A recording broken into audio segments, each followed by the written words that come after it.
Strong sends it deep.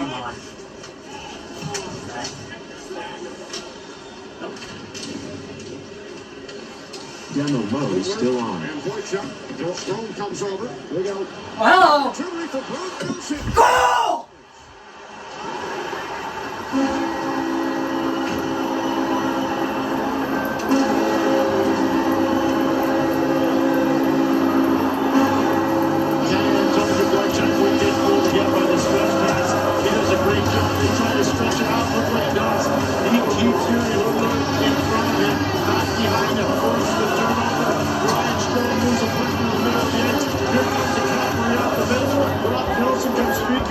He pulled the break line with Roberto Alonso, low stick side, but that was all because of Johnny Boychuk and his read. The news was paying attention to little details. He had to be embarrassed on that first goal. Never mind how to do it again the rest of the series.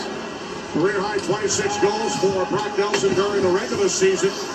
His third career postseason goal. So the Islanders have tied the game at 1. Here comes Kuhlman.